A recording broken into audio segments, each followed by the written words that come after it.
Donc, chers amis, ce soir, nous rendons hommage à Gérard Nahon, qui nous a quittés le 4 Adar 5778, c'est-à-dire dans la journée de ce samedi. C'était le 19 février 2018, et Gérard venait de fêter son 87e anniversaire, puisqu'il était né en 1931, le 19 janvier, donc soit un mois après, à Paris. Donc, né à Paris le 19 janvier 1931. Alors, je ne vais pas faire ici une biographie de sa vie privée. Je voudrais simplement saluer la présence des enfants de Gérard, de ses petits-enfants, les enfants de Gérard qui nous écoutent depuis Jérusalem, depuis la maison des Fermont, et ils sont allés se recueillir, les enfants, sur la tombe de Gérard Nahon pour ce 5e anniversaire de son décès. Je voudrais également associer à cet hommage l'épouse de Gérard, Marie-Vonne, qui fut son plus fidèle soutien, qui a ouvert sa maison à tant et tant de collègues de Gérard et qui l'a accompagné dans plus d'un congrès à travers le monde. Je lui fais part de toute mon affection et de ma profonde amitié.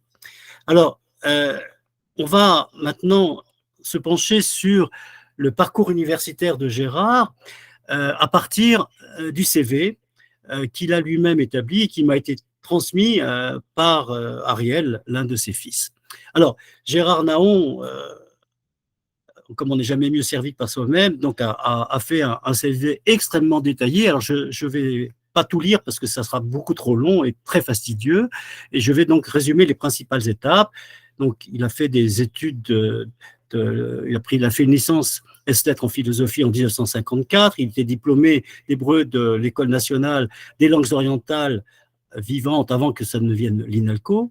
Il a eu un diplôme d'études supérieures d'histoire à l'Université de Paris, un doctorat d'histoire à l'Université de Paris 10 et un diplôme de l'École pratique des hautes études, section des sciences religieuses en 1976. Il a commencé sa carrière comme professeur dans l'enseignement secondaire, public à Poissy, Nanterre, Versailles, et puis privé, donc l'école Maïmonide et à l'ENIOL, donc l'école normale israélite orientale. Et puis, quand il a commencé sa carrière de chercheur et d'historien du judaïsme, il a été successivement chargé de cours à l'Institut national des langues et civilisations orientales, directeur d'études à l'École pratique des hautes études à la Sorbonne, section des sciences religieuses, direction d'études judaïsme médiéval et moderne. Parallèlement à cette période de 1977 à 2000 où il était donc à l'EPHE, il fut chargé de cours à l'université d'Aix-Marseille, il fut conférencier au séminaire israélite de Versailles, il fut professeur associé au Centre universitaire d'études du judaïsme à l'Université libre de Bruxelles, et puis sa carrière, il a été traversé de nombreux voyage à l'étranger. Il a été member fellow de l'Institut for Advanced Studies à Jérusalem, à la John Carter Library à Providence, à Rhode Island, aux États-Unis, à Duke University, etc., etc. Donc, vous voyez que c'était quelqu'un qui avait beaucoup enseigné, beaucoup travaillé, mais il a beaucoup cherché aussi, puisqu'il fut l'un des pionniers de la recherche en histoire juive, attaché puis chargé de recherche au Centre national de la recherche scientifique, au CNRS, de 1965-1978.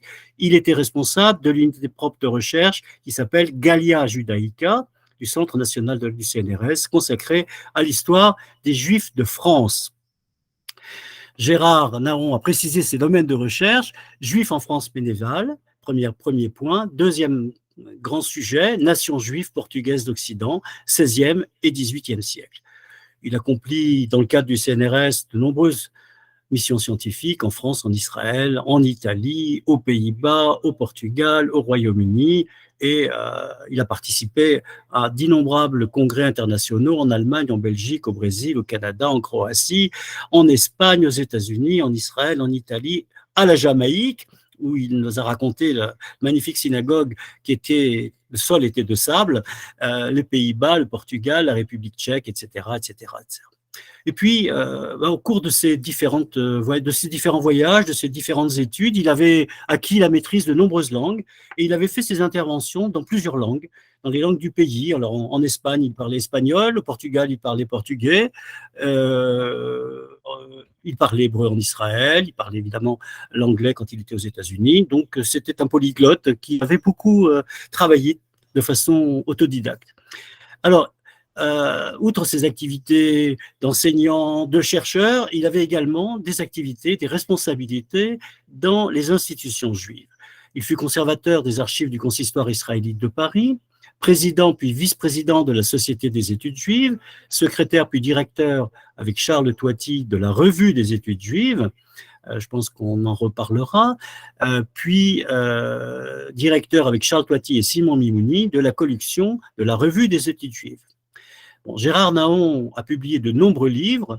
Le premier qu'il a fait connaître, si j'ose dire, est paru en 1963 aux éditions du Seuil. Ce livre s'appelle Les Hébreux, qui a été republié en 1968. Et puis, parmi les nombreux ouvrages qu'il a publiés, je voudrais simplement citer, j'ai extrait les inscriptions hébraïques et juives de France médiévale, qui avait reçu un ouvrage qui avait été couronné par l'Académie des inscriptions et belles-lettres avec la 2e médaille du concours des antiquités en 1987. Son ouvrage qu'il aimait tout particulièrement, qui s'appelait Métropole et périphérie séfarade d'Occident, Kairouan, Amsterdam, Bayonne, Bordeaux, Jérusalem, paru aux éditions du Cerf en 1993. Quelque chose qui nous rapproche de notre sujet, Rachi, la culture juive en France du Nord au Moyen-Âge, donc aux éditions Peters dans la Revue des études juives, et puis Juifs et judaïsme à Bordeaux, aux éditions de la librairie Mola en 2003. Alors, cette carrière a été reconnue et il a obtenu de très nombreuses distinctions. Je voudrais simplement rappeler qu'il fut prix de Jérusalem, prix patrimoine de Jérusalem en 1995. En 1996, l'Université libre de Jérusalem le décore d'une médaille d'argent. En 2001, la France lui décerne la distinction de chevalier de l'ordre des arts et des lettres par le ministère de la Culture et de la Communication. Et enfin, dans le journal officiel du 14 juillet 2015, il est nommé chevalier de la Légion d'honneur, un signe qui lui sera remis quelques mois plus tard par le grand rabbin de France, Chaim Korsia. Gérard Naon a publié près de 400 articles au cours de sa carrière de chercheur, ce qui est absolument considérable.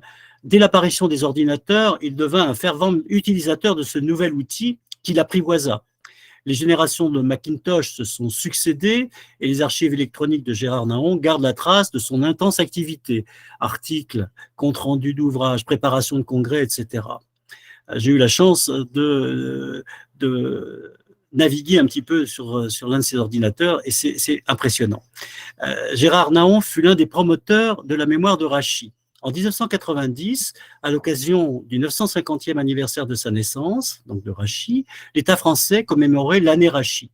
Le colloque « Rachi, la culture juive en France du Nord au Moyen-Âge », organisé par la Revue des études juives et qui était co-dirigé à l'époque par Gérard Naon et Charles Toiti, je cite ce qu'écrivait Gérard Naon, détenait le privilège redoutable de clore les manifestations du 950e anniversaire de la naissance de Rachi. Dans le cadre de cette célébration, le 4e congrès européen des études juives s'était tenu à Troyes du 8 au 13 juillet 1990.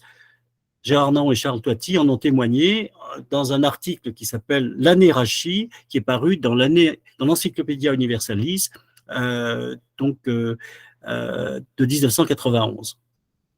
Gérard Naon a été conseiller scientifique de la maison de Rachi à Troyes, et parmi les tâches qui lui ont été attribuées, il a établi l'arbre généalogique de Rachi et de ses disciples les Tosafistes. La maison de Rachi, qui est à Troyes, lui rend l'hommage suivant, je cite. Le professeur Naon a participé durant de très nombreux mois à l'élaboration et à la réalisation de la maison Rachi, aux côtés du commissaire de l'exposition, Madame Delphine Yagu. Son nom est dorénavant indissociable de l'ensemble des écrits qui figurent dans l'exposition permanente, ainsi que de la recherche historique et scientifique, des noms des descendants de Rachi inscrits sur le vitrail et des collections de livres placées dans la bibliothèque. La maison Rachi lui doit énormément. Elle ne serait assurément pas ce qu'elle est aujourd'hui sans son indéniable apport. Fin de citation. Vous pouvez retrouver cette citation dans la page internet de la maison de Rachi, qui se trouve simplement en cliquant sur Maison de Rachi à Troyes. Et donc, nous avons pensé que le meilleur hommage que nous pouvions rendre à notre ami Gérard Nahon était de continuer à faire mieux connaître Rachid de Troyes. Pour nous en parler, nous avons le très grand honneur d'accueillir ce soir le professeur José Costa de la Sorbonne Nouvelle. Avant de lui céder la parole, je me permets de donner un bref aperçu de sa biographie. Sa modestie naturelle dut-elle en souffrir? José Costa, vous êtes ancien élève de l'École normale supérieure de Saint-Cloud, avec une formation pendant la scolarité en hébreu ancien et moderne. Vous êtes titulaire de 3 licences, philosophie, histoire et lettres, d'une maîtrise de philosophie, d'une agrégation de géographie, d'un DEA et d'un doctorat d'études juives et hébraïques, et d'une habilitation à diriger les recherches. Vous avez été attaché temporaire d'enseignement et de recherche dès 1995, c'est-à-dire dès la fin de votre scolarité à la Normale Sup, professeur d'histoire-géographie en collège et en lycée, chargé de cours à la faculté de théologie de Lausanne, maître de conférences à l'université de Paris, puis professeur dans cette même université depuis 2012. Et en dehors de l'université, vous dispensez des cours de philosophie au centre K1 de Neuilly, des cours à l'Institut Rachid de Troyes depuis 2001 et des cours à l'Institut universitaire Elie Wiesel depuis 2021. En novembre 2022, si mes informations sont exactes, vous avez publié aux presses universitaires de France les 100 mots du judaïsme en collaboration avec Simon Claude Mimouni. Voilà donc la présentation de votre CV, Monsieur Costa. Merci encore de votre présence. Je voudrais dire quelques mots personnels. Lorsque je vous ai proposé cette intervention, Monsieur Costa, vous m'avez répondu spontanément que c'était un honneur pour vous et que vous parleriez avec plaisir et bénévolement. Je vous remercie de votre générosité, de votre simplicité. Je voudrais vous poser une toute petite question personnelle avant votre présentation. Gérard Nahon a été membre de votre jury de thèse. Comment, sur quel thème, un historien médiéviste tel que lui et un spécialiste des rabbins de l'Antiquité tel que vous se sont-ils rencontrés? Monsieur Costa, je vous cède la parole. Merci beaucoup, Monsieur Bitter. J'espère que vous m'entendez tous, car j'avais coupé mon micro. Ça va? Il n'y a pas de problème au niveau du son? Bien, je rebondis sur les mots de Monsieur Bitter. C'est en effet un très grand honneur pour moi d'intervenir ce soir. J'avoue que je suis beaucoup plus ému que quand je fais des conférences. Monsieur Costa, je vous ai coupé votre micro par erreur. Est-ce que vous pouvez le rallumer, s'il vous plaît?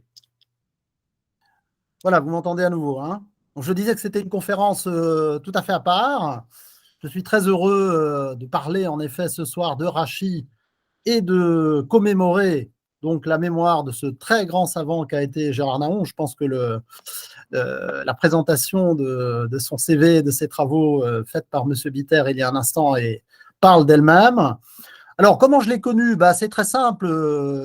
J'ai fait ma thèse de doctorat avec le grand rabbin Touati, Charles Touati, qui était donc un ami, un collaborateur très proche de Gérard Nahon. Et donc, quand j'ai terminé ma thèse, une fois qu'on finit une thèse et qu'on la dépose, il y a ce qu'on appelle une soutenance. Avant de pouvoir soutenir la thèse, il y a des rapports préalables et Gérard Nahon était l'un de mes 2 rapporteurs. Donc, c'est comme ça que j'ai connu la première fois que j'ai rencontré Gérard Nahon dans son appartement de la rue de la Glacière, où il m'a reçu très chaleureusement. C'était quand je lui ai apporté les 2 volumes de ma thèse de doctorat, qui portaient donc sur l'au-delà et la résurrection chez les rabbins antiques, dans le judaïsme rabbinique ancien. Alors, je dois dire qu'il a apprécié mon travail. Ça, il m'a fait un rapport très élogieux. Je lui en suis d'ailleurs extrêmement reconnaissant. En même temps, il m'a dit que c'est un travail qui l'avait beaucoup intrigué. Et donc ça m'a intéressé parce qu'il était en effet médiéviste et moi plutôt antiquisant. Et pourtant, nous avons tous les 2 travaillé sur les rabbins, donc il y a quand même une continuité entre les rabbins antiques et les rabbins médiévaux. On passe quand même pas du coq à l'âne.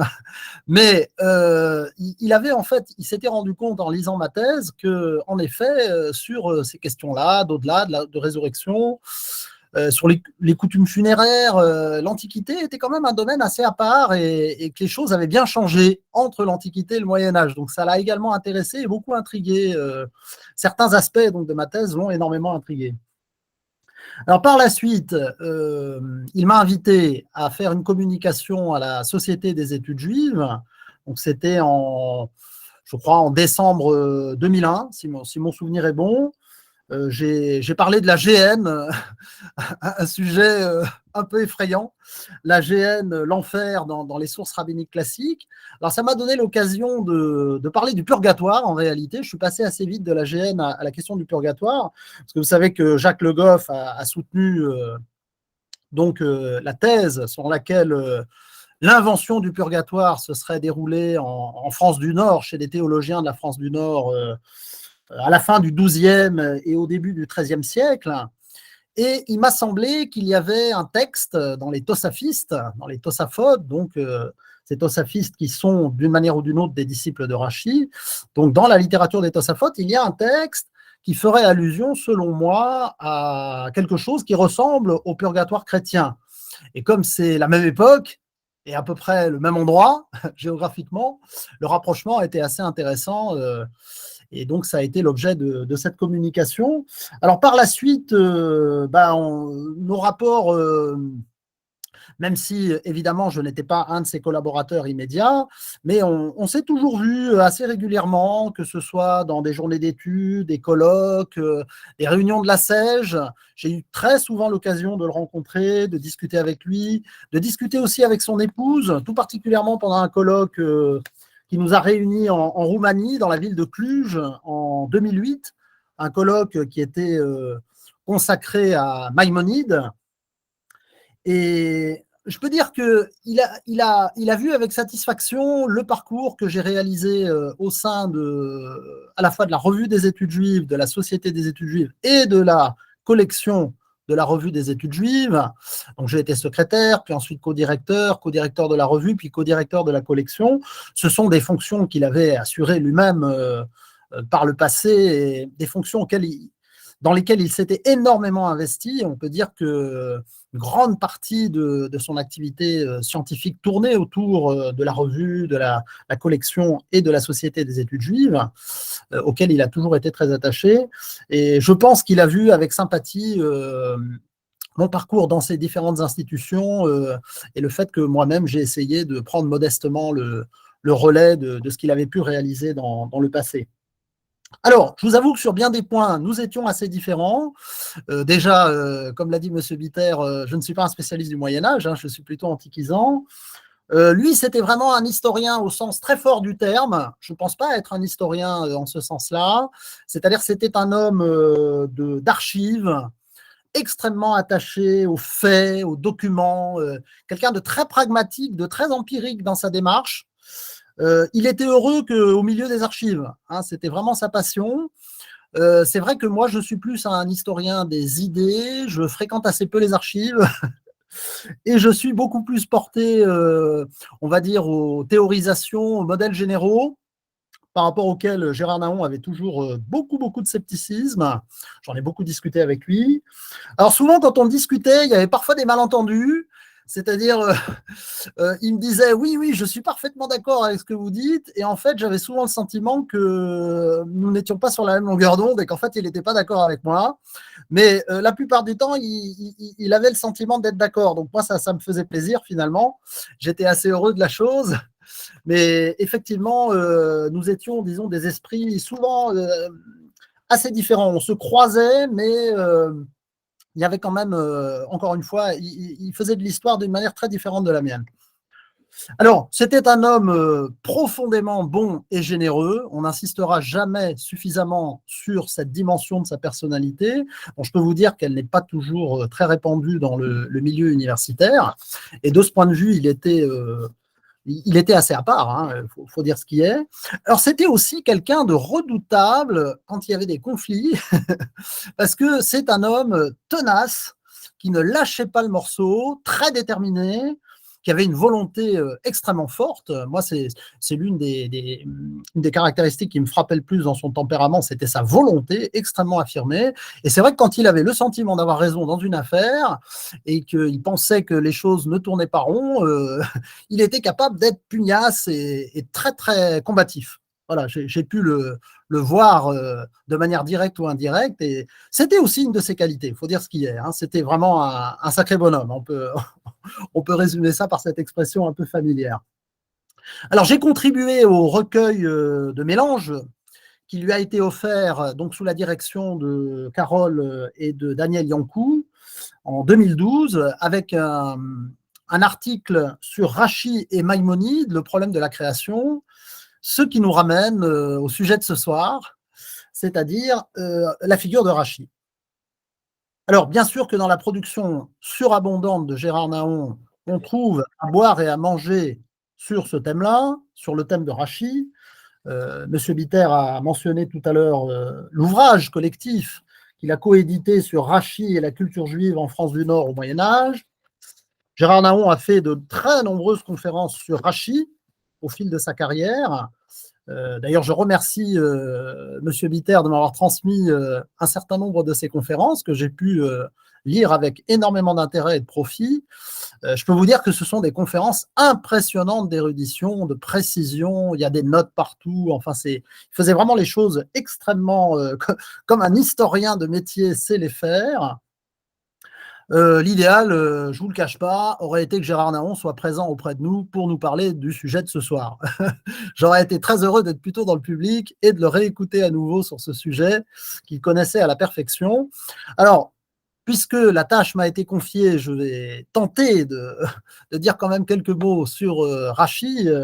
Rachi comme rabbin français, vous voyez, j'ai bien insisté sur ce point, rabbin français entre tradition et innovation. Alors, d'une certaine manière, un rabbin entre tradition et innovation, c'est presque un pléonasme, puisque les deux qualités que l'on attend d'un rabbin, en principe, c'est d'être, alors je prends deux mots araméens qui sont souvent utilisés dans ce contexte, d'être gamir et savir.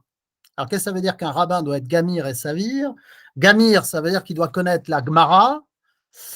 La Gemara, le sens premier, c'est le savoir traditionnel, le savoir issu de la transmission.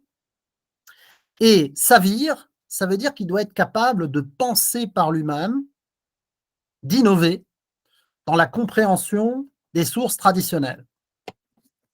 Voilà. Et donc, d'une certaine manière, c'est une subtile dialectique entre tradition et innovation, entre continuité et changement, qui caractérise le monde de la Torah et son évolution à travers l'histoire.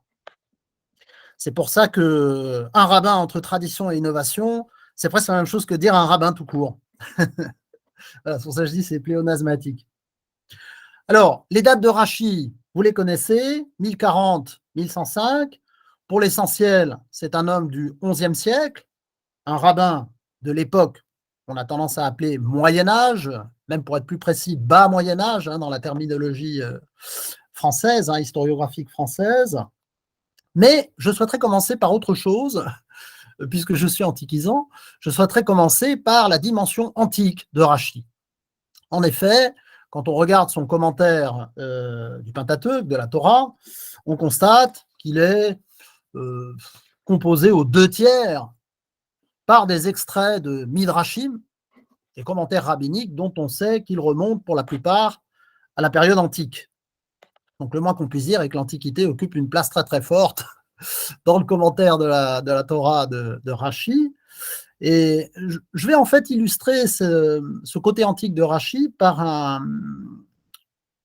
exemple concret qui va probablement vous surprendre.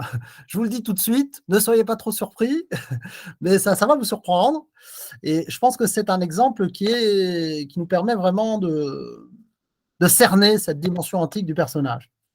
Alors, bien sûr que dans le judaïsme, la manière dont on se représente Dieu, c'est quelque chose d'important. Personne ne le niera. Et on sait que dans la Bible, Dieu est décrit de manière régulière par des expressions corporelles, anthropomorphiques. L'une des plus connues, c'est la main de Dieu, bien sûr. Et naturellement, tout commentateur de la Bible doit se demander comment faut-il comprendre ces anthropomorphismes. Alors, si on s'intéresse aux rabbins antiques, ceux qui sont au cœur de mon travail de chercheur, cette question des anthropomorphismes, elle a été très étudiée par de très nombreux chercheurs, des gens comme Yair Lorberbaum, qui est un Israélien, Alon Goshen-Gottstein, Daniel Boyarin. Moi-même, j'ai écrit 2 articles sur le sujet. Donc, c'est vraiment un un point qui a été très étudié. Et finalement, tout le monde est arrivé à la même conclusion, c'est que pour les rabbins antiques, manifestement, Dieu, il est corporel. Voilà. Dieu a un corps, où Dieu peut se manifester de manière corporelle. Il y a un commentaire célèbre du verset de Shiratayam, du chant de la mer, d'Exode 15.2, Ze Eli ve'anveu, celui-ci est mon Dieu et je le louerai. Alors, celui-ci est mon Dieu, Ze Eli, avec le démonstratif Ze, le Midrash dit, Ze, ça veut dire qu'à la mer Rouge, les Hébreux ont pu montrer Dieu du doigt. Parce qu'il y a Zé, celui-ci, voilà, c'est le démonstratif proche. Ça veut dire que Dieu était tellement proche d'eux qu'ils le voyaient et qu'ils pouvaient même le montrer du doigt. Voilà, cette dimension corporelle de Dieu est très très fortement affirmée dans ce Midrash. Dans le Midrash antique, on ne trouve pas de commentaires métaphoriques des anthropomorphismes bibliques, c'est-à-dire des commentaires métaphoriques qui vont dire la main c'est la puissance ou ce genre de choses. Les rabbins antiques ne procèdent jamais comme ça, ils procèdent bien au contraire en réaffirmant la dimension corporelle de ces anthropomorphismes, au point que Hillel l'Ancien, que vous connaissez tous, grande figure de la tradition rabbinique, Hillel l'Ancien dit que l'hygiène corporelle c'est une mitzvah, c'est un commandement, parce que justement notre corps humain, il est à l'image du corps de Dieu. Alors ça, c'est la tradition antique. Que pensait Rachi de cette question? Voilà, ça, c'est un problème essentiel. Que pensait Rachi de Dieu? Est-ce que Dieu, pour lui, était corporel ou pas?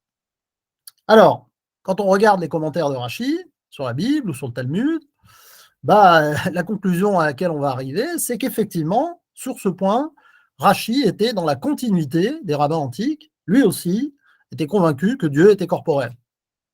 Alors, il y a pas mal d'arguments qu'on peut avancer dans ce sens. D'abord, parce que quand il interprète les anthropomorphismes bibliques, il ne dit pas qu'ils sont des métaphores, contrairement à un autre géant de la pensée juive médiévale qui est Maïmonide, qui lui le fait de manière parfaitement explicite dans son guide des perplexes, des égarés. Deuxièmement, quand il est question de la main de Dieu dans un certain nombre de versets, Rachi insiste en disant Yad Mamash. Là, c'est une main réelle, main véritable, mamash. On ne peut pas être plus clair. Alors, il y a un texte du Talmud dans Hérouvine 21a qui commente un passage de Zacharie, du prophète Zacharie 5.2. Dans ce passage, le prophète Zacharie voit un rouleau et le Talmud s'intéresse de très très près à ce rouleau et arrive à la conclusion que les mensurations de ce rouleau sont 40 coudées sur 20. Et Rachi, dans son commentaire, dit ce ne sont pas des coudées humaines, ce sont des coudées divines. C'est-à-dire, ce qu'il veut nous faire comprendre, c'est que ce rouleau est gigantesque. Et en fait, ça nous enseigne que pour Rachi, le corps de Dieu est un corps tellement immense que l'univers physique à côté est minuscule. On pourrait citer un dernier exemple qui montre comment Rachi voyait cette question. C'est un autre texte du Talmud, Sanhedrin 46b, où il est question d'un verset du Deutéronome. Deutéronome 21, 23. Vous savez, c'est le fait que une fois que quelqu'un a été condamné à mort, exécuté, son corps est suspendu au gibet. Et on nous dit que ce pendu est Kilelat Elohim. Alors, littéralement, malédiction de Dieu. Alors, évidemment, ce malédiction de Dieu, on peut le comprendre de diverses manières. On peut comprendre que Dieu maudit cet homme, ou au contraire, que le fait d'exposer un mort sur un gibet, c'est une malédiction pour Dieu, comme si Dieu était maudit. Voilà. Et en fait, le Tana Rabbi Meir, lui, il comprend comme ça. Il comprend que c'est une malédiction pour Dieu, que ça affecte Dieu, qui est comme ça un pendu. Alors, pour quelle raison?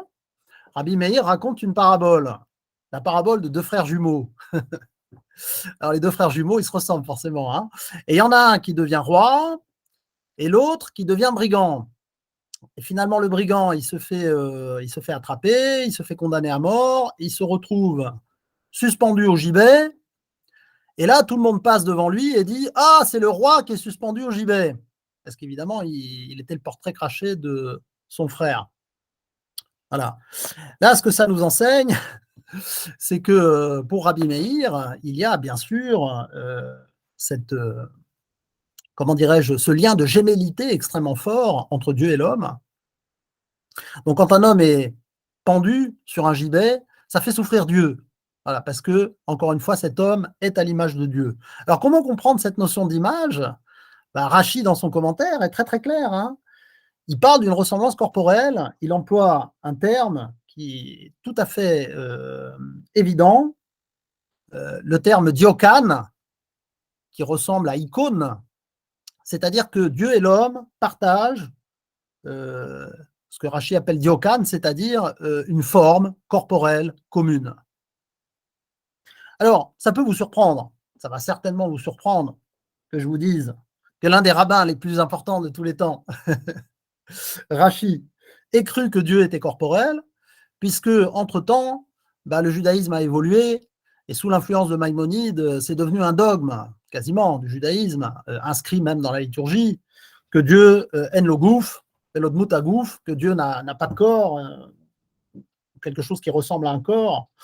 Et donc, d'une certaine manière, c'est presque être hérétique ou déviant que de croire en la corporéité de Dieu. Pour Maïmonide, d'ailleurs, c'était de l'idolâtrie pure et simple.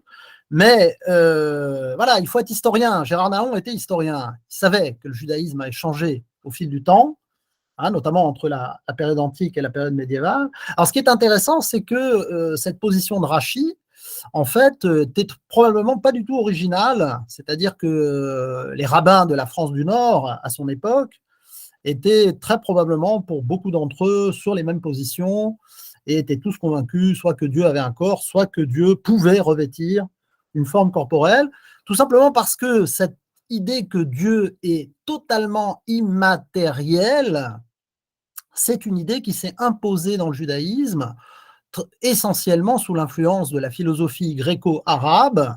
C'est pour ça que Maïmonide en a été un promoteur très zélé, on le sait bien. Or, justement, ces rabbins de la France du Nord, dont Rachid faisait partie de cette époque, étaient soit ignorants, soit très très éloignés de cette philosophie gréco-arabe. Et donc, ça n'est pas surprenant qu'ils aient conservé sur ce point-là des positions très proches de celles des rabbins antiques. Voilà, vous voyez que être antiquisant, ça peut être parfois intéressant pour mieux comprendre une figure de l'époque médiévale comme Rachid. Alors, je passe au deuxième point de mon exposé, qui va être très bref. C'est tout simplement le fait que la vie de Rachid, on peut quasiment résumer en quelques phrases ce qu'on sait sur lui, hein, si on va vraiment à l'essentiel. On ne connaît pas grand-chose, en fait, de la vie de Rachid. Bon, il s'appelait Rabbi Shlomo ben Yitzhak, ça donne l'acronyme Rachid. On sait qu'il est né à Troyes, en Champagne, en 1040. On sait qu'il a suivi en Rhénanie, dans les villes de Worms et de Mayence, l'enseignement de divers rabbins. On sait qu'il revient ensuite à Troyes, où il fonde une école en 1070, et il meurt dans cette même ville en 1105, donc au début du XIIe siècle. Alors, il possédait manifestement une vigne, on en a beaucoup parlé. On sait aussi, et Gérard Nahon insiste beaucoup là-dessus dans ses conférences, qu'il avait une remarquable connaissance de la vie matérielle de son temps, de toutes sortes de métiers, des métaux, du textile, du moulage, de la teinture des étoffes et que sais-je encore. Gérard Nahon était extrêmement érudit sur ce point-là. Il y a des choses passionnantes dans ses conférences. On sait que Rachid a eu 3 filles. On en parle beaucoup aujourd'hui. On sait que 2 de ses gendres ont été des rabbins importants, Rabbi Meir ben Shmuel, hein, le Ram, Rabbi Yehuda ben Nathan, le Rivan, et enfin, on sait que son petit-fils, Rabbi Yaakov ben Meir, le célèbre Rabbeinu Tam, avait 5 ans à la mort de son grand-père. Bon, là j'ai été expéditif. Je ne dis pas que tout ce que je viens de dire, c'est tout ce qu'on sait sur la vie de Rachid, mais c'est quand même l'essentiel. Et d'une certaine manière, si la vie de Rachid est assez mal connue, ce qu'on connaît en revanche beaucoup mieux, c'est l'époque dans laquelle il a vécu. Et cette époque, je vais en dire un mot, c'est mon 3e point. C'est une époque fondamentale, une époque qu'on peut qualifier de triple tournant majeur dans l'histoire à la fois des rabbins, dans l'histoire des juifs, et aussi, plus généralement, dans l'histoire de l'Occident chrétien. Alors d'abord, un tournant dans l'histoire des rabbins, le XIe siècle, c'est en effet l'époque où les maîtres babyloniens, les géonimes, les éminences, perdent leur hégémonie au profit de leurs collègues occidentaux. L'Occident l'emporte sur l'Orient, déjà. Bon, les géonimes, on le sait, ont diffusé leur halakha, leur Talmud, le Talmud de Babylone, dans le reste de la diaspora. Et d'une certaine manière, ils ont permis l'émergence de nouveaux centres d'études qui, après la disparition du Gaona, sont devenus autonomes, sont devenus indépendants et sont situés fondamentalement dans le monde occidental, soit en terre séfarade, en Espagne ou en Afrique du Nord, ou en terre ashkénaze, en Europe du Nord. Voilà, ça c'est le premier tournant, un tournant essentiel dans l'histoire du monde rabbinique. Alors bien sûr, le XIe siècle, c'est aussi un tournant dans l'histoire du judaïsme. La fin du XIe siècle, vous le savez tous, est marquée par la première croisade, 1096, accompagnée de conversions forcées, accompagnée de massacres, un certain nombre de communautés juives, notamment celle de Rhénanie, que Rachi connaissait bien. On sait d'ailleurs que Rachi aurait manifesté à l'égard de ces juifs qui parfois avaient dû apostasier pour sauver leur vie, avait manifesté à leur égard une très grande compréhension, un point d'ailleurs par lequel il se rapproche d'un autre grand maître qui est Maïmonide, qui lui aussi avait été relativement indulgent dans ce genre de questions, peut-être aussi pour des raisons personnelles. Alors bien sûr, même si on peut dire que ces massacres ont été effectivement des événements terribles, les historiens aujourd'hui ont tendance à minimiser leur importance, à dire que ça a été surtout des événements locaux qui n'ont pas nécessairement affecté le judaïsme dans son ensemble. Il me semble quand même qu'il y a un point incontestable, c'est que le XIe siècle marque un tournant, une inflexion. On rentre dans une nouvelle histoire de ces juifs européens qui va voir leurs conditions se détériorer, se dégrader, au point que, au terme du processus, le cœur du monde ashkénaze, ça ne sera plus la France du Nord et la Rhénanie, ça sera la Pologne et l'Europe de l'Est. Voilà, donc on sait bien que sur la longue durée, c'est l'évolution du monde ashkénaze bien connue. Voilà, troisièmement, et il ne faut pas négliger ce troisième élément qui, à mon avis, est essentiel pour comprendre le dynamisme intellectuel qui a caractérisé Rachi. Rachi, c'est d'abord un très grand auteur, c'est d'abord quelqu'un qui a laissé des commentaires monumentaux, c'est surtout comme ça qu'on se rappelle encore de lui. Le XIe siècle, c'est aussi un tournant dans l'histoire plus générale de l'Occident chrétien. Les historiens spécialistes de ce domaine parlent souvent du décollage de cette zone du monde, jusqu'alors plus discrète, pas vraiment au centre des événements. C'est le développement de la féodalité, le développement de l'art roman, une expansion économique, une expansion démographique. Quelque part, les croisades ont été peut-être la face noire d'un dynamisme plus général, puisque les croisés sont des gens assez dynamiques, c'est le moins qu'on puisse dire. Voilà, donc une période de dynamisme du côté chrétien, c'est aussi l'arrière-plan. Il me semble que les trois tournants que je viens de décrire sont importants à avoir en tête quand on essaye de mieux connaître, de mieux comprendre l'œuvre de Rachi. J'en arrive à mon quatrième point, qui est bien sûr son œuvre. Alors, il n'a pas laissé de code, contrairement à Maïmonide, qui est un grand codificateur. Rachi n'a pas laissé de code de halakha, mais c'était un rabbin réputé, c'était un décisionnaire. On lui attribue pas moins de 350 responsa, donc c'est quand même pas rien. Il ne faut pas oublier cette dimension halakhique du personnage. Mais bien sûr, Rachi est d'abord et avant tout connu comme un commentateur. Alors ça nécessite quelques remarques. Le commentaire, on peut dire que c'est un genre presque aussi ancien que la tradition rabbinique elle-même. La tradition rabbinique est inséparable de ce genre qu'on appelle, genre littéraire qu'on appelle le commentaire. Et ça n'est pas surprenant, puisque le commentaire constitue un cadre idéal pour cette dialectique dont j'ai parlé plus haut, entre la tradition et l'innovation. Commenter un texte de la Bible ou un texte de la tradition, consiste souvent à montrer qu'il enseigne autre chose que ce qu'il dit à première vue, de manière apparente ou explicite. On sait que c'est comme ça que fonctionne le commentaire rabbinique. Aller plus loin que le sens premier des mots et des phrases, aller dans l'implicite, dans l'allusif. Et donc, par définition, quand on va dans l'implicite et l'allusif, on fait dire au texte quelque chose qu'il ne dit pas à première vue. Et donc, c'est une manière d'en renouveler le sens. Vous voyez, la dialectique ici entre ancien et nouveau, entre tradition et innovation, elle est inséparable du commentaire rabbinique et de son mode de fonctionnement. Alors, la position du commentateur peut sembler quelque chose de modeste, de pas très audacieux, donc de peut-être moins intéressant que la position de ce qu'on pourrait appeler un théologien qui écrit un traité systématique. Quelqu'un comme Maïmonide, par exemple, quand il écrit le Guide des perplexes ou le Guide des égarés, bon, même si dans ce livre il y a beaucoup de zones d'ombre et de contradictions internes, volontairement construites d'ailleurs par le Rambam lui-même, mais c'est vrai que dans cet ouvrage, Maïmonide développe véritablement sa conception d'ensemble du judaïsme, de ce qu'est la Torah, sa signification profonde. Qu'est-ce que c'est le sens profond de la Torah pour Maïmonide?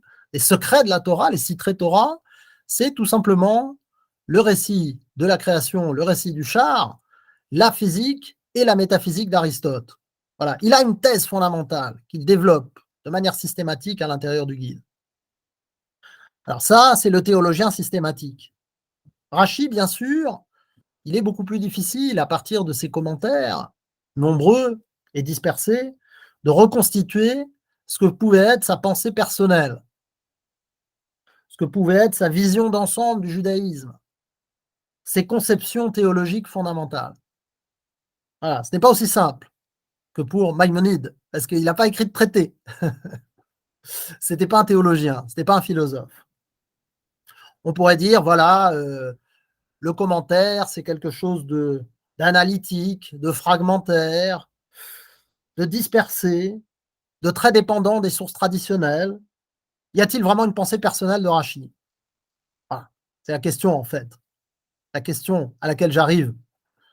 Et la question dont je vais partir, parce que ça va être la suite de mon exposé.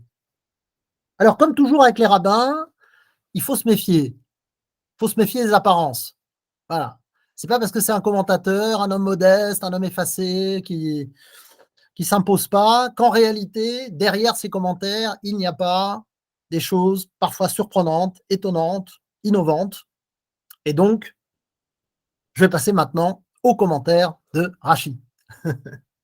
C'est pour ça que je suis venu, c'est essentiellement pour parler des commentaires de Rachi. Alors, vous le savez probablement, Rachi est l'auteur de deux grands commentaires, un commentaire de la Bible, un commentaire du Talmud de Babylone. Son commentaire du Talmud de Babylone, il l'a commencé en 1080. Son commentaire de la Bible, il l'a commencé 5 ans plus tard. Alors, il n'est pas le premier, bien sûr, Rachi, à avoir commenté la Bible ou à avoir commenté le Talmud. Alors, concernant le Talmud, je démarre avec le Talmud.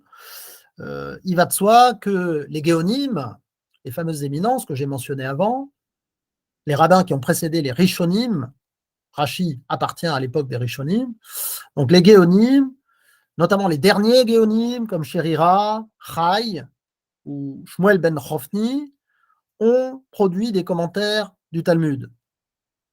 Un petit peu avant Rachi, légèrement avant, le célèbre Rabbeinu Gershom de Mayence ou Rabbeinu Hananel de Kerouan ont également composé des commentaires talmudiques.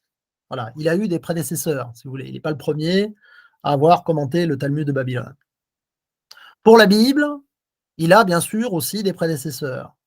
D'abord, il y a toute cette littérature très riche qui vient de l'Antiquité et qu'il a beaucoup exploitée, dont il a tiré énormément parti, la fameuse littérature du Midrash, dont je dirai un mot dans la suite de mon exposé. D'ailleurs, je vais en parler tout de suite, ça sera plus simple. Le Midrash est toujours très difficile à définir. C'est une approche très particulière du texte biblique qui a pour caractéristique essentielle d'aller au-delà du sens premier du verset, de ce qu'on comprend en première lecture quand on lit un verset, de ce qu'il dit de manière explicite. Le mot Midrash peut se traduire soit par examen, soit par recherche, et d'une certaine manière, ce sont les deux facettes essentielles de cette activité intellectuelle. Le Midrash est en effet un examen. Un examen de quoi? Un examen du texte biblique, de toutes ses aspérités, de toutes ses anomalies, de ses répétitions, de ses redondances. C'est un peu comme un médecin cherche des symptômes. Voilà, il va examiner la surface du corps pour essayer de voir s'il n'y a pas des signes extérieurs qui renvoient à des contenus cachés, à des choses latentes. Le Midrash fonctionne comme ça, il examine la surface du texte, toutes ses particularités, ses aspérités, et il se met en quête d'un contenu profond, implicite, allusif, qu'il essaye de dégager, de montrer au grand jour. À l'époque des Géonim, le commentaire biblique se renouvelle, une nouvelle approche se développe, qu'on désigne par commodité par le terme pshat, qui signifie littéralement simple. Alors, le sens simple du verset, le pshat, c'est à première vue ce qu'il dit de manière explicite. Ah oui, c'est très paradoxal. Les rabbins ont d'abord privilégié la complexité, le midrash, avant de privilégier la simplicité, le pshat. Ça nous montre d'ailleurs quelque chose de très profond sur leur manière de raisonner. Ils ont privilégié le complexe sur le simple. Ils ont découvert le simple après avoir découvert le complexe. Voilà, ça c'est quand même quelque chose qui méritait d'être noté. Alors, en réalité, le pshat, ce n'est pas une invention des Géonim, il était déjà pratiqué par les rabbins antiques, parce que ce qu'on appelle midrash, dans l'Antiquité, c'est un genre assez souple et assez large, qui peut contenir des commentaires très éloignés du sens premier des versets, mais qui peut aussi contenir des commentaires que l'on a qualifiés par la suite de pshat. Donc le pshat n'a pas été inventé par les Géonim, il était déjà pratiqué par les rabbins antiques, mais il était relativement marginal. Disons, dans la production exégétique des rabbins de l'Antiquité, il y a très peu de pshat. Alors, ça a commencé à revêtir une plus grande importance à l'époque des Géonim, essentiellement à cause du contexte polémique avec le karaïsme. Voilà, les karaïtes, qui apparaissent au 8e siècle de notre ère, étaient des juifs qui étaient hostiles à la tradition rabbinique, au Talmud, et donc par définition aussi, dans une certaine mesure, aux commentaires rabbiniques traditionnels de la Bible, qui portent le nom de Midrash. Et donc, les karaïtes ont mis l'accent sur une autre approche de la Bible qui était le pshat, justement. Donc, cette approche plus conforme au discours explicite de ce que dit la Bible. Les rabbins, qui bien sûr devaient polémiquer avec les karaïtes, ils se sont mis au pshat également. Vous voyez, parce que combattre les karaïtes à coups de midrashim, ça ne marcherait pas très bien, vu que les karaïtes n'attribuant pas de valeur très forte au midrashim. Si on voulait vraiment combattre les karaïtes, il fallait, d'une certaine manière, développer une exégèse concurrente qui fonctionne selon des principes assez proches de ceux des karaïtes eux-mêmes. Ça explique en grande partie donc le développement du pshat, qui a été notamment illustré par une grande figure intellectuelle, qui était également un grand théologien, un grand philosophe, qui est Saadia Gaon. Voilà. D'une certaine manière, ce sont des conditions assez semblables qui ont favorisé le développement du pshat dans le monde chrétien médiéval. On sait que le pshat revêt une grande importance chez Rashi, je vais en parler. Alors, dans le monde chrétien médiéval, comme vous le savez, les chrétiens, ils ont une lecture messianique de la Bible. Ils ont tendance à voir Jésus partout, dans les versets. Il y a même une plaisanterie de Nietzsche bien connue. Dès qu'il y a un morceau de bois quelque part dans un verset, c'est le bois de la croix. Voilà, quel que soit le contexte. Voilà, Nietzsche connaissait bien l'exégèse chrétienne, hein, c'est un fils de pasteur. Bon, donc la lecture de la Bible que pratiquaient les chrétiens de type messianique était bien sûr fortement apparentée au Midrash rabbinique, hein, puisque le Midrash a un peu la même démarche, qui consiste à dire, dans ce verset, il y a autre chose que ce qu'il dit explicitement. Évidemment, Jésus, il n'en est pas question dans la Bible hébraïque, ça par définition. Donc, ça suppose une démarche midrashique, de dire que Jésus, il est partout, hein, de la Genèse au livre des Chroniques. Et donc, il n'est pas étonnant que les rabbins médiévaux, qui étaient quand même immergés dans un monde chrétien de plus en plus insistant à partir du XIe siècle, hein, vous savez bien qu'il y a des polémiques plus ou moins forcées qui vont, disons, se développer assez vite. La dispute de Barcelone est l'une des plus connues.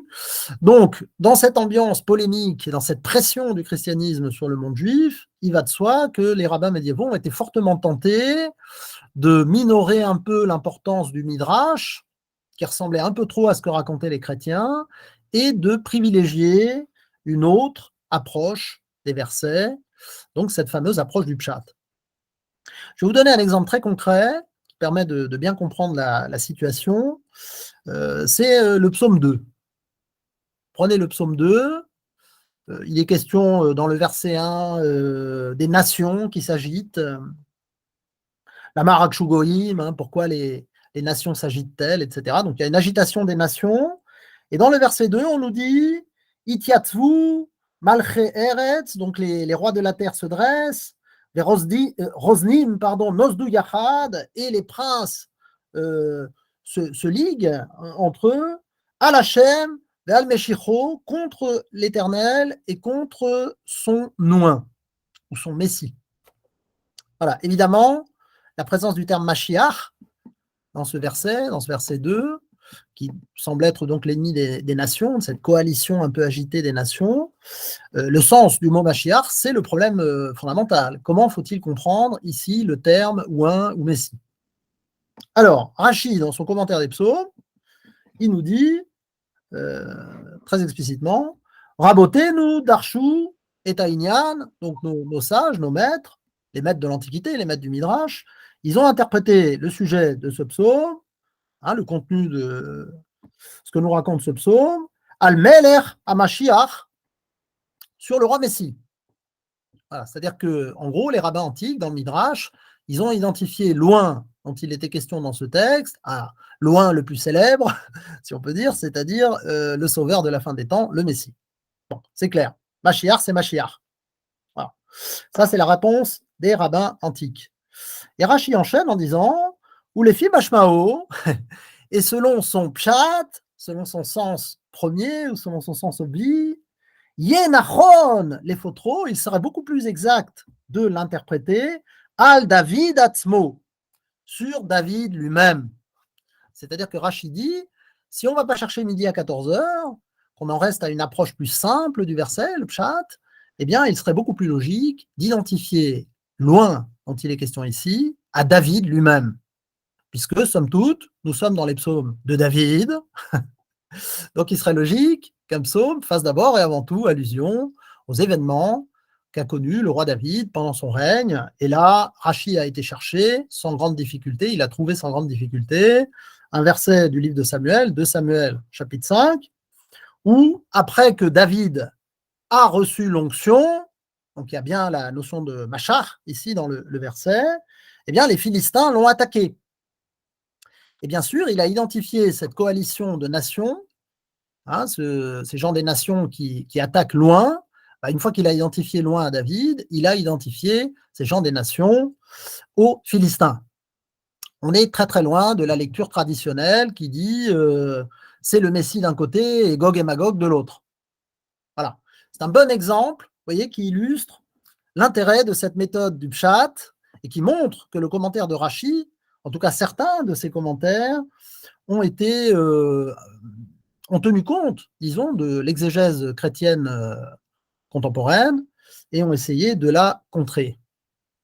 Il y a d'autres passages du commentaire de Rashi, notamment du livre d'Isaïe, où il propose des interprétations dont l'objectif est assez clair de s'opposer à la lecture messianique d'Isaïe qui est massivement présente dans le christianisme. Par exemple, le célèbre verset d'Isaïe 7,14 qui parle de ce que les chrétiens appellent le signe de l'Emmanuel. Le personnage énigmatique d'Emmanuel est identifié non pas évidemment au Messie comme chez les chrétiens, mais au fils d'Isaïe, par Rachi. De même, le mystérieux serviteur souffrant dont il est question dans Isaïe 52-53, que les chrétiens identifient au Messie, est identifié par Rachi au peuple d'Israël. Voilà, toutes ces lectures sont connues, je pense que vous en aviez probablement déjà entendu parler. Alors si on s'intéresse à ces commentaires bibliques et talmudiques de Rachi, en les considérant, je dirais, dans un aperçu général, en bloc, sans pour le moment rentrer dans les détails, d'abord on constate que ces commentaires sont exhaustifs. Voilà, c'est frappant, hein, il a commenté toute la Bible, il a commenté tout le Talmud. Alors, une fois qu'on a dit ça, c'est plus compliqué, on le sait, parce qu'il y a tout ce qui est placé sous le nom de Rachi, dans son commentaire biblique ou dans son commentaire talmudique, n'est pas nécessairement de lui. On le sait, hein, les spécialistes ont montré qu'en effet, notamment les traités Bava Batra ou le traité Makot du Talmud, les commentaires de Bava Batra et de Makot, ne doivent pas être attribués comme ça naïvement à Rachi. On sait bien qu'ils ont été complétés après lui. Et concernant son commentaire biblique, alors c'est un chercheur très brillant, Éléazar Twitou, a soutenu la théorie selon laquelle, théorie assez radicale d'ailleurs, mais qui a le mérite de faire réfléchir, a soutenu la théorie selon laquelle le commentaire biblique de Rachi, en fait, contiendrait un très très grand nombre de commentaires qui n'étaient pas de Rachi. Peut-être même que la partie qui vient directement de Rachi serait minoritaire, selon Twitou. Bon, on n'est pas forcément obligé d'aller aussi loin, mais voilà, il faut être conscient que c'est peut-être plus compliqué dans le détail. Ceci étant, nous avons affaire, ça c'est indéniable, en tant qu'objet littéraire constitué, nous avons affaire à deux commentaires exhaustifs de la Bible et du Talmud de Babylone. C'est quand même quelque chose de considérable, d'impressionnant et qui a nécessairement marqué les générations ultérieures. Alors deuxièmement, ça aussi c'est intéressant, et peut-être ça va plutôt dans le sens du fait que Rachi a quand même écrit une grande partie de ce qui lui est attribué, c'est le fait que dans ces deux œuvres, on retrouve des qualités tout à fait semblables. C'est-à-dire on a l'impression, en effet, d'avoir affaire à un même auteur qui applique une méthode assez ressemblante que son commentaire porte sur la Bible ou que son commentaire porte sur le Talmud de Babylone. Alors, les qualités en question, on peut les résumer de la manière suivante.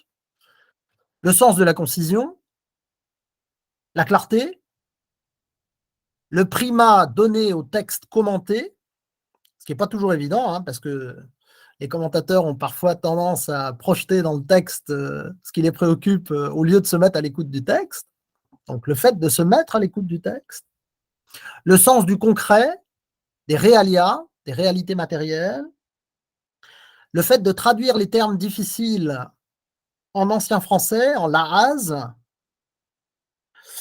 Le fait que Rachi ne fait pas de codification halachique quand il commente, il ne cherche pas à trancher la halakha.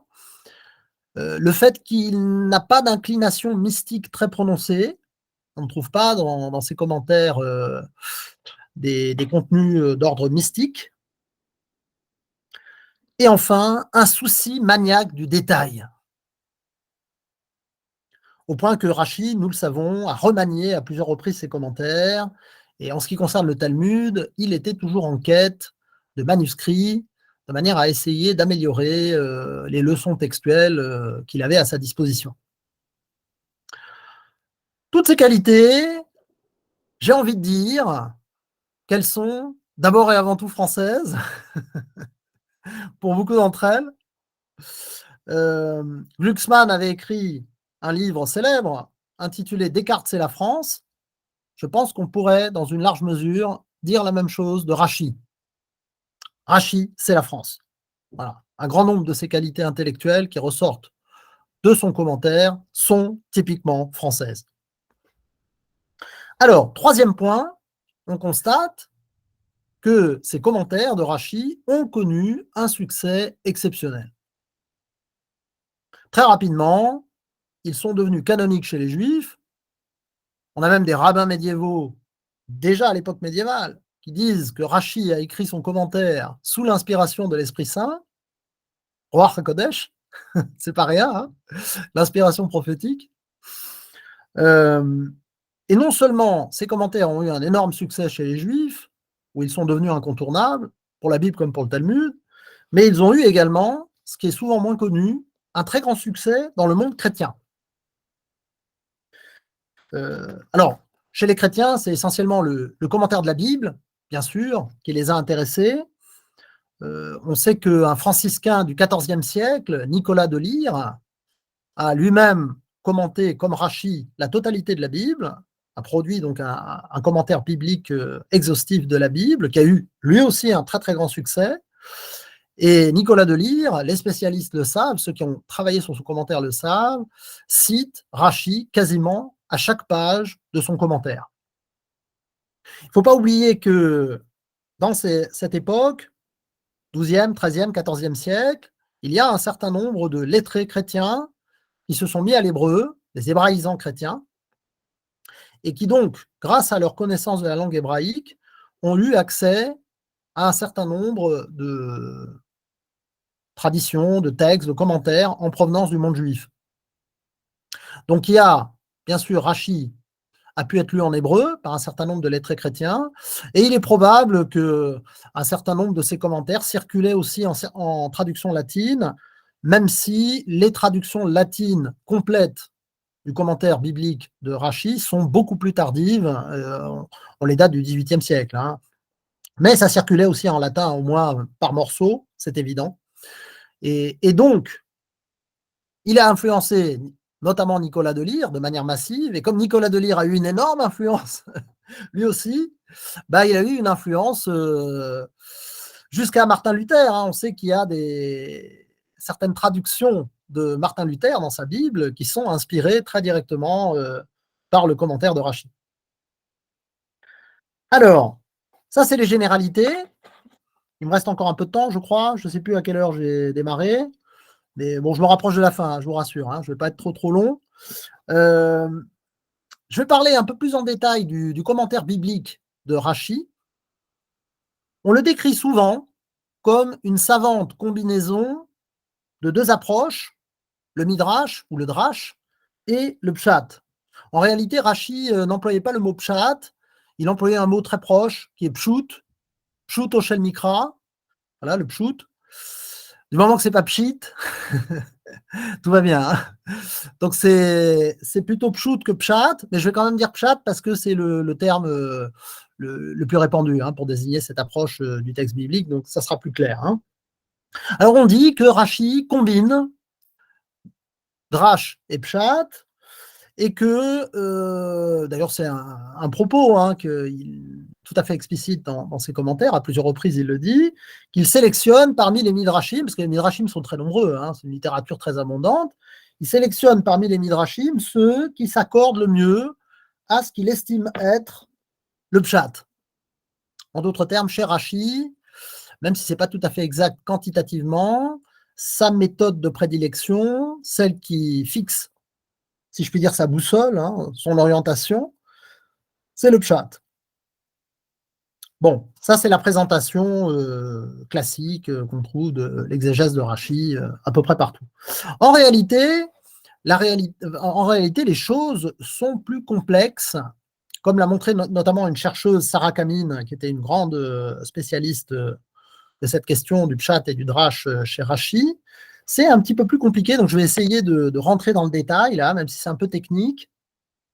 Alors, si vous prenez un exemple concret, le commentaire que Rachi propose de Genèse 15.2, hein, chapitre 15, verset 2. Je ne vais pas parler du verset, hein. Ça ne m'intéresse pas directement. Ce qui m'intéresse, c'est juste voir quelles sont les sources de Rachi. Voilà, qu'est-ce qu'il utilise pour faire son commentaire. Alors, ça défile, hein. Il y a pas moins de 4 sources. Vous voyez, on n'est pas du tout dans un commentaire simplement binaire. Il y a 4 sources différentes qui défilent. Il cite le grammairien espagnol Menachem Ben Sarouk, un grammairien du Xe siècle. Il cite le Targum, la traduction araméenne de la Bible. Il cite le Midrash. Il cite le Talmud de Babylone. Donc 4 sources. Et après, il donne son avis personnel. Voilà, son commentaire personnel.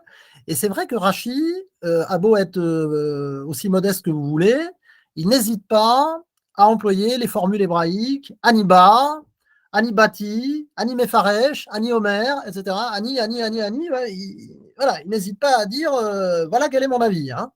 Il ne le cache pas. Bon, vous voyez que cette diversité de sources, c'est pas tout à fait le commentaire binaire qu'on imagine régulièrement, pshat, drash, vous voyez, c'est un peu plus compliqué. D'autant que il arrive que Rashi cite un pshat et plusieurs midrashim à côté. Donc le midrash est parfois cité en plusieurs exemplaires. Voilà. Donc ça, la situation est quand même un poil plus compliquée. Alors après, puisque le pshat est très important pour lui, ça recouvre quel genre de commentaire finalement? Qu'est-ce qu'il faut comprendre par pshat? Bon, tout à l'heure, je suis resté un peu évasif. Je me suis contenté de l'étymologie simple. En fait, le pshat est loin d'être simple. De toute façon, si vous connaissez la pensée des rabbins, la tradition rabbinique, les choses sont rarement simples chez les rabbins. Voilà, ça, c'est très, très rare. La simplicité, il faut la chercher ailleurs, mais pas dans le judaïsme rabbinique. Alors, le pshat, ça peut recouvrir des choses assez variées. Alors, ça peut être, par exemple, le bon sens. C'est vraiment le simple bon sens.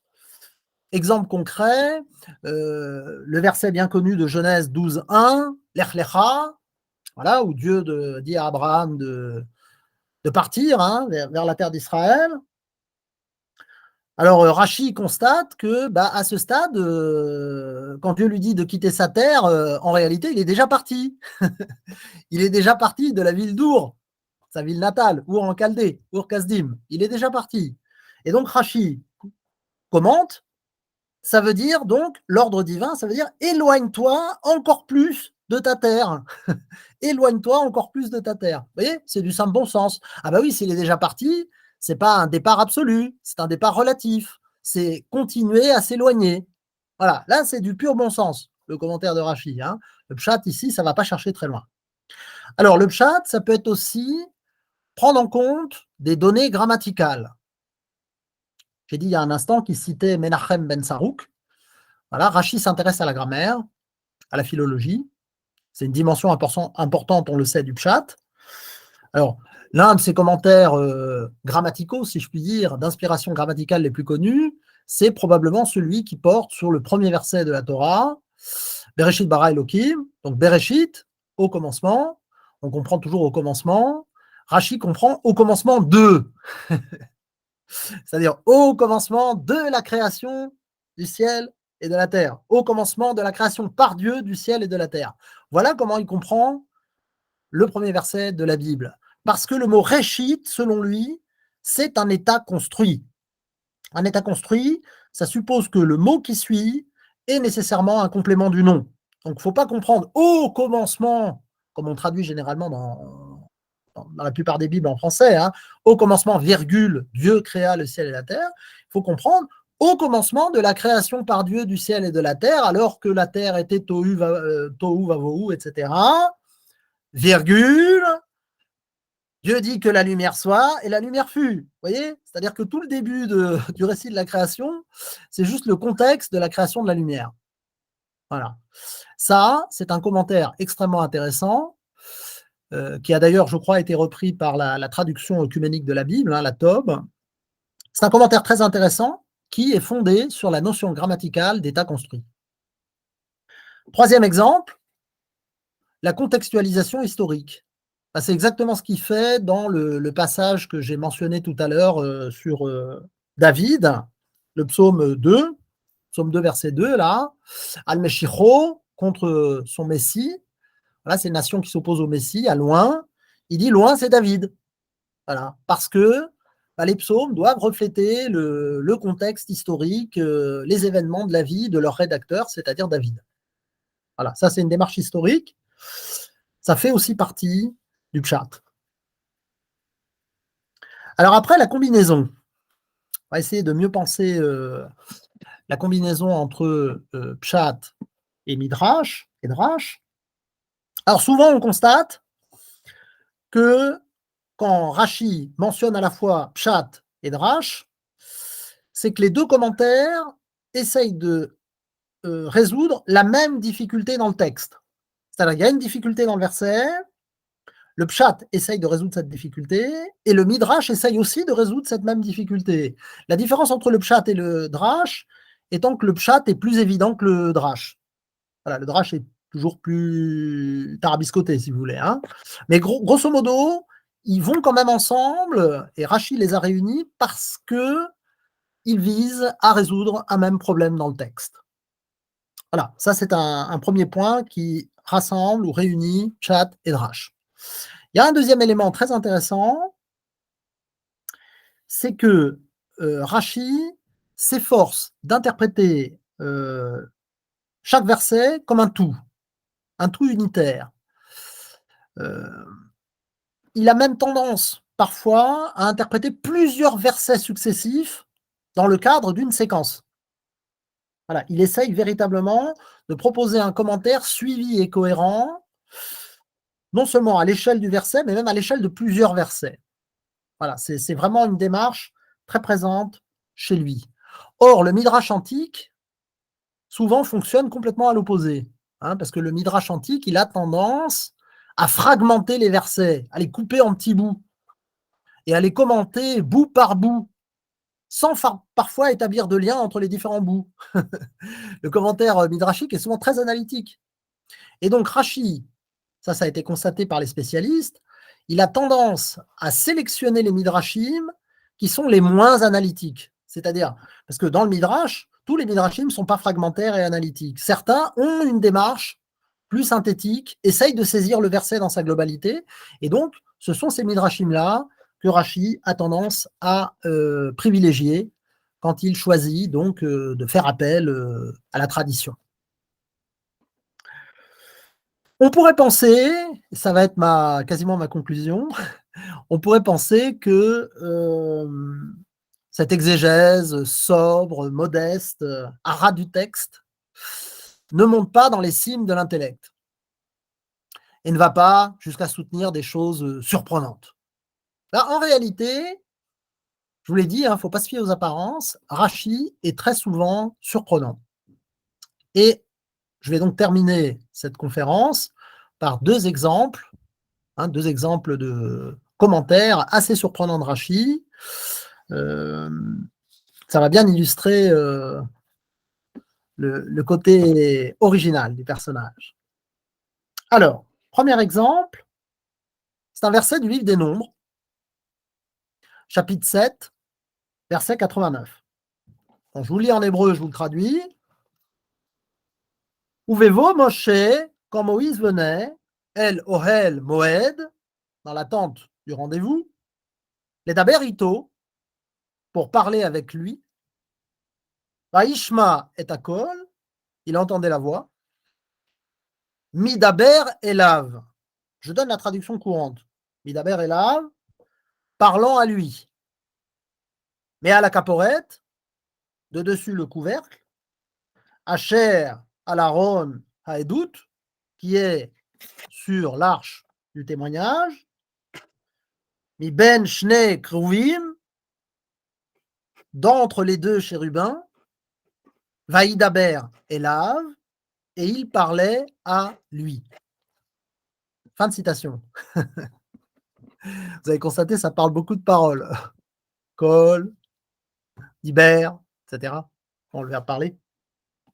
Alors, Rashi s'est intéressé à la forme Midaber. Midaber Elav, que j'ai traduit dans un premier temps par parlant à lui. Rashi nous dit, Midaber, c'est un Hitpael. C'est l'équivalent de Mitdaber. Voilà. Haït Paël, ça veut dire un Shem réfléchi. Donc, Midaber, on ne peut pas le traduire comme si on avait le Piel, Medaber. Voilà, ça ne veut pas dire parler, ça veut dire se parler à soi. Donc en fait, Rashi comprend Midaber Elav comme Dieu qui se parle à lui-même. Voilà, c'est-à-dire Dieu se parle à lui-même, Dieu parle à Dieu. Une parole circulaire, un discours intérieur, réfléchi. Et donc, ce discours divin que Dieu s'adresse à lui-même, eh bien, Moïse, il l'entend à l'intérieur de sa tête, si vous voulez, dans son intériorité, dans son esprit. C'est la déclaration finale. Vaïdaber Elav, et il parlait à lui, c'est-à-dire Dieu parlait à Moïse. En fait, Dieu se parle à lui-même, et Moïse entend en lui-même Dieu qui se parle à lui-même, si vous voulez. Voilà le commentaire de Rashi. Alors, vous voyez, c'est un commentaire ardu. Et non seulement c'est un commentaire ardu, mais c'est surtout un commentaire qui rejoint de manière surprenante une conception de la prophétie qui a été développée plus tard par Maïmonide dans son Guide des perplexes. Maïmonide, qui lui est un philosophe, quelqu'un qui était influencé par la philosophie gréco-arabe, et qui bien sûr avait une conception de la prophétie influencée par, je le répète, la philosophie gréco-arabe. Bon, on retrouve deux éléments qui sont bien connus chez Maïmonide. D'abord, c'est l'idée que le prophète, quand il voit quelque chose ou quand il entend quelque chose, il ne faut pas penser, nous dit Maïmonide, qu'il voit quelque chose dans la réalité extérieure ou qu'il entend quelque chose dans la réalité extérieure. En réalité, tout ce que le prophète perçoit par sa faculté imaginative, il le perçoit dans son esprit, intérieurement. C'est une vision intérieure ou une écoute intérieure. Voilà. Donc cette idée que ça se passe en lui, voilà, c'est exactement ce que nous explique Rashi ici dans ce texte. Et enfin, la prophétie, qui est un phénomène donc intérieur dans la conscience du prophète, selon Maïmonide, c'est d'une certaine manière le sommet du savoir. Dans la hiérarchie du savoir, le savoir prophétique, c'est le plus élevé, c'est vraiment celui qui permet de se rapprocher le plus de Dieu, de la connaissance de Dieu, de la connaissance que Dieu a de lui-même. Voilà, connaître Dieu d'une certaine manière comme Dieu se connaît lui-même. Voilà, le prophète, d'une certaine manière, c'est un peu ce que dit Rashi dans ce passage, il perçoit intérieurement ce discours que Dieu tient sur lui-même. Et la perception de ce discours, c'est le savoir de ce qu'est Dieu. Voilà. Donc ici, d'une certaine manière, Rashi et Maïmonide sont très proches. Vous voyez, un rabbin ashkénaze du XIe siècle, qui à première vue ne connaissait pas la philosophie, souvent considéré comme un homme un peu terre-à-terre, et ben, il dit des choses très très proches de ce que Maïmonide, un rabbin séfarade philosophe, a dit bien après dans son guide des perplexes. Alors je vais terminer par un deuxième exemple, ça sera la fin de ma conférence, qui bien sûr est plus conjectural ou plus hypothétique. C'est cet exemple que j'ai développé dans l'article que j'ai publié dans Les Mélanges, en l'honneur de Gérard Nahon. Donc je tenais à finir par cet exemple, aussi parce qu'il nous ramène à Gérard Nahon, à ce très beau recueil de mélanges. Je sais qu'il avait beaucoup apprécié mon article, il m'avait envoyé un mot de remerciement suite à la publication du livre. Et donc, je vais dire un mot de cet article, qui est un article assez compliqué, mais qui peut quand même se résumer assez simplement. C'est le fait que, si vous lisez le commentaire de Rashi sur le premier chapitre de la Genèse, vous constatez assez vite qu'il est contradictoire. Il y a une contradiction. Je ne vais pas dire que ça fait un peu penser au Guide des égarés où il y a tout le temps des contradictions, mais il y a une contradiction dans le commentaire, apparente en tout cas. Alors, premier point, si vous regardez les commentaires de Rashi sur Genèse 1,14, c'est-à-dire la création des luminaires, Néoroth, et Genèse 1,24, la création des animaux terrestres, à chaque fois Rashi dit très clairement qu'en réalité, Dieu a tout créé le premier jour, tout a été créé le premier jour, et que par la suite, il s'est contenté de mettre progressivement en place chacun des éléments issus de l'acte de création initial. Voilà, Rachi est très clair dans ses 2 commentaires. Il dit, il a tout créé au début, le reste de la création, c'est que de la mise en place. Voilà, les choses sont déjà prêtes, il les sort, il les installe là où il faut les installer, au moment où il faut les installer. Bon, ça c'est ce qu'il dit dans ces 2 commentaires. Ça suppose une création simultanée. C'est une manière de dire le ciel et la terre, tout ce qu'ils contiennent, tout ça a été créé en un instant, de manière simultanée. Bon, c'est possible, Dieu, on sait bien qu'il est, il est très fort, il peut le faire. Bon, après, il y a le commentaire que Rachi a consacré au premier verset de la Bible, Genèse 1:1. Alors, c'est un commentaire très long, avec plusieurs strates. Donc, moi, je vais me concentrer uniquement sur le pshat, parce que, vous le savez, il l'a dit, il est d'abord un adepte du pshat, c'est ça qu'il apprécie d'abord et avant tout. Et le pshat, vous le connaissez déjà, c'est ce que j'ai décrit tout à l'heure, c'est l'histoire de Bereshit, Réchit qui est un état construit. Ça veut dire qu'il faut comprendre au commencement de la création par Dieu du ciel et de la terre, etc. Alors, si vous traduisez comme ça, au commencement de la création par Dieu du ciel et de la terre, alors que la terre était tohu vavohu, parce qu'au début, la terre n'est pas entièrement créée, c'est que le début. C'est le début d'un processus. C'est-à-dire qu'au terme des 6 jours, en vérité, que le ciel et la terre sont véritablement créés, définitivement, entièrement. Voilà, c'est ça l'idée. Donc là, Rachi développe, à première vue, une approche complètement différente de la création, qui est plutôt une approche de la création en termes de processus. Et donc, il y a contradiction apparente entre, d'un côté, les commentaires où il dit tout a été créé simultanément le premier jour, et d'un autre côté, le commentaire qui est quand même le premier, celui qu'on voit tout de suite, où il dit au contraire que la création est un processus qui se fait en 6 jours. Comment comprendre cette contradiction? C'est un réel problème.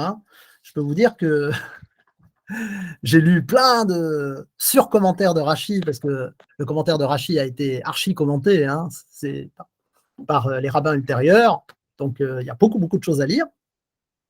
En fait, je suis arrivé à la conclusion que pour résoudre il y a de 2 choses l'une. Soit Rachi ne s'était pas aperçu de la contradiction, soit il s'en est aperçu, et en réalité, la solution, comme toujours chez les rabbins, c'est allusif.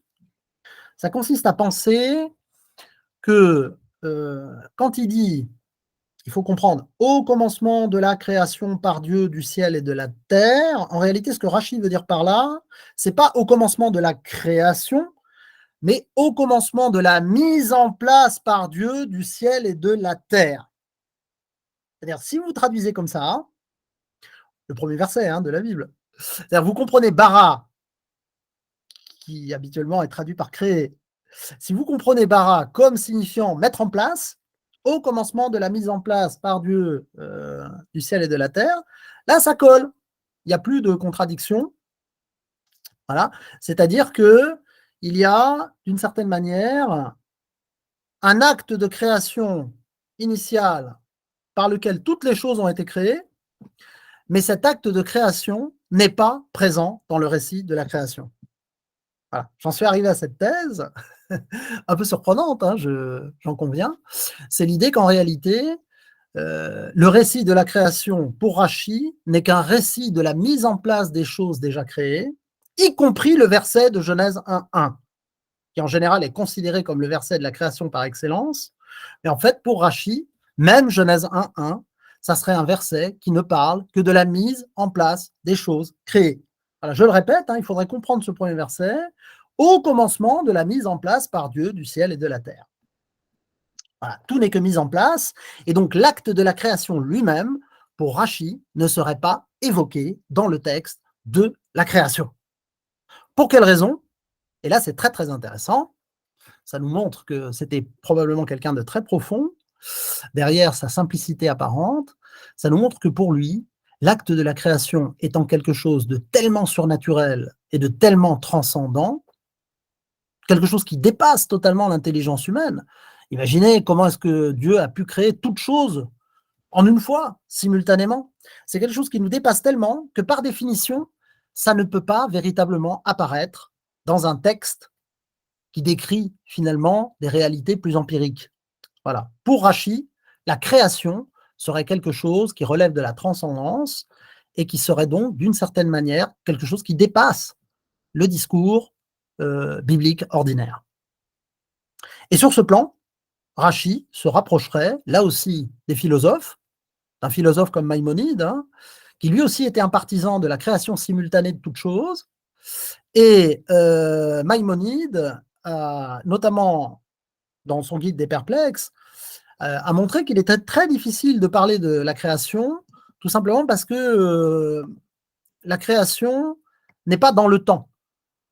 Le temps lui-même est quelque chose de créé. Vous voyez? Donc, à partir du moment où même le temps est quelque chose de créé, l'instant de la création, si vous voulez, c'est pratiquement pas un instant. C'est un point insaisissable qu'on ne peut situer nulle part, dans aucun contexte. Donc, Maïmonide est très très proche, finalement, de cette position implicite de Rachi, qui consiste à dire la création, l'acte même de la création, il est extérieur. Voilà. Il n'est pas dans la création, si je puis dire, dans le récit de la création lui-même, qui n'est pas un récit de la création en vérité. Voilà. Et on pourrait rapprocher, si on voulait même aller plus loin, cette position à la fois de Rachi et de Maïmonide, de la mystique, de la Kabbale, qui paraît à première vue très éloignée des perspectives de Rachi, mais bien sûr que les kabbalistes, avec la distinction entre le Ensof et les sphirotes, ou la distinction entre la sphira Keter, qui est très proche du Ensof, et les autres sphirotes, on aurait quelque chose d'assez proche. Hein. Là aussi, il y a une réflexion sur la transcendance, sur tout ce qui, dans l'acte de création, sort complètement de nos capacités d'intellection. Voilà, donc Rachi est véritablement quelqu'un de très très riche à étudier et je crois que nombre de ses commentaires méritent encore d'être relus de près. Ils contiennent souvent des affirmations surprenantes qu'on ne s'attendrait pas à trouver, encore une fois, chez un rabbin ashkénaze de cette époque. Voilà, je m'arrête. Je voudrais vous remercier de votre intervention qui fut passionnante de bout en bout. Remercier tous ceux qui ont assisté à cet hommage à Gérard Nahon. Voilà, et bah, écoutez, encore une fois, bonne soirée à tous, bonne semaine, et encore une fois, tous mes remerciements, M. Costa.